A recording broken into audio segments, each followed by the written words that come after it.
Hi, I'm April, and we're with Hi, Space April. Loft. How are you? Hey, just fine, And you're Jerry? Yeah. And what do you do here, Jerry? I machine the majority of the components that go into our rocket engines and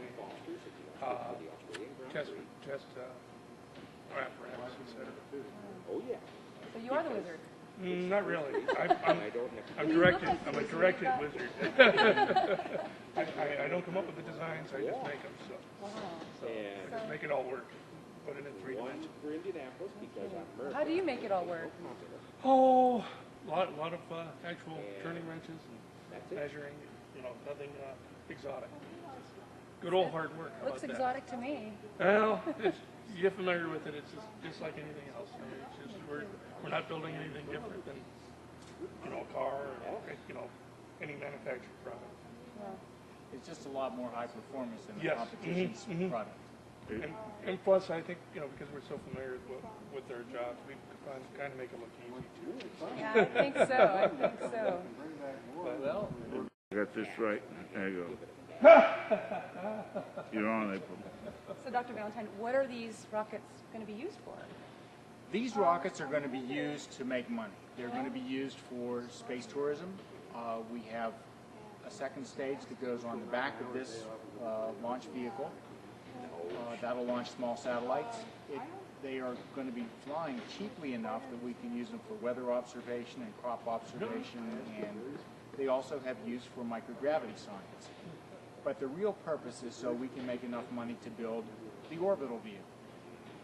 And that will be a piloted orbital vehicle, also highly reusable, just like this one, gas and go. So we just replace the propellants, don't replace anything else on the vehicle.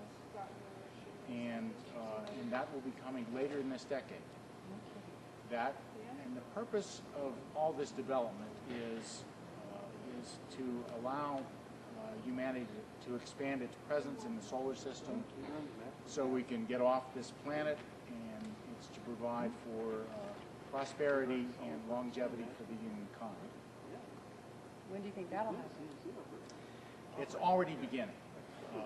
It's beginning with private space stations like Bob Bigelow from Las Vegas is building. These are just the baby steps that we have to take to get the cost of transportation to low Earth orbit low enough that we can do these things. Because once we have the cost to get to low orbit low enough, then it makes possible things like space settlements, space colonies, solar power from space, asteroid mining, the ability to protect the human race from asteroid impacts. All those things become possible once the cost of transportation becomes low enough. And for that, we need the kind of highly reusable rocket engines that we have developed here at Xcore. And you need an operations concept that allows you to fly the vehicles frequently with only refueling. And so this has been a technological journey to that end. Wow. So this may be something that could happen in our lifetime? This is going to happen in my lifetime, and I'm probably 40 years older than you, 30 or 40 years older than you. If you need... Wow. Yeah, this is going to... Yeah, you're from Dr. Valentine. Fuel tank. There are 4 of these. They form the wing roots. So you see how they butt into the liquid oxygen tank here. This forms part of the wing that comes out here. They hold the kerosene. So these are serious tanks, serious sized tanks. They hold a lot of kerosene. We burn all of it in 3 minutes. 3 minutes. Yeah. I can show you some other things. This is a tested to destruction tank. Right here, the reason I'm going to show you this is to show you that we made this tank right here on this table. It's foam with a skin on either side. It's actually quite lightweight. It has to take a fair amount of pressure, and it was very tough for us to test it to destruction. So we build a lot of margin into this system. So this is a much more rugged spacecraft than any previous one. About how much pressure could it take? I'm not sure how many pounds per square inch that this held before it started to leak. but it's many times it's rated at 7 psi. So this would take hundreds of tons of pressure.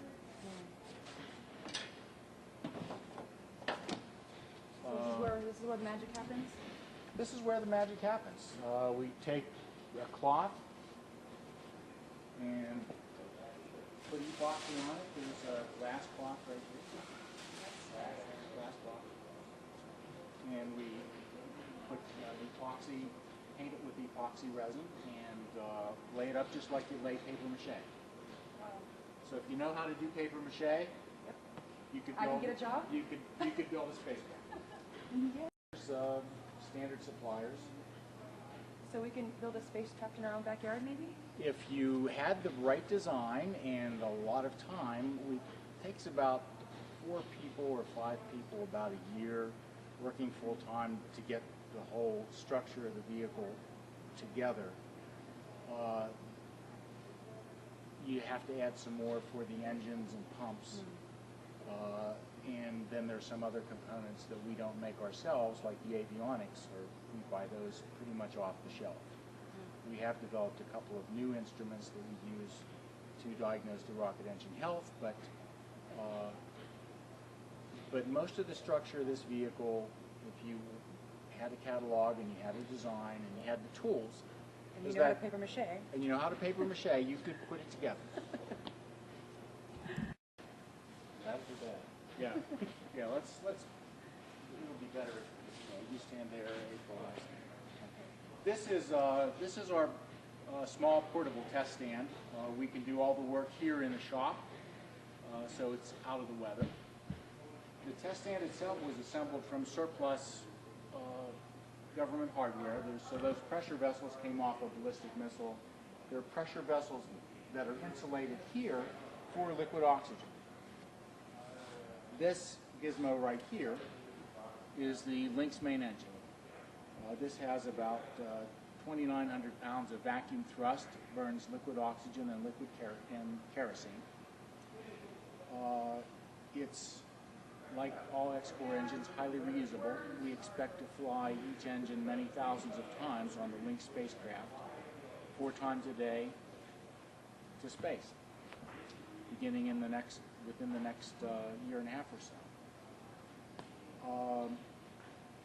There are a lot more lines here you see that it's plumbed for taking measurements during the development process. And there will be 4 of these on the Lynx spacecraft. Oh, wow. So it'll be a beautiful sight when they're all 4 lit up on the runway, climbing into space. I can't even imagine. Well, folks in Los Angeles should be able to see this climbing to space and accelerating, because this engine plume is as bright as the sun. Wow. So you can't look at it for very long without blinking. Or wearing sunglasses. Or wearing, yes, we use welder's lenses to observe the plume. Yeah. I'm glad it's 4 of them. It looks pretty small. It looks pretty small, but if the smallest jet engine with a similar rated thrust is about this big. That's more what I was expecting. Yeah. This is a small engine and it's fairly light. It looks solid, but there's cooling. One second. No, yeah.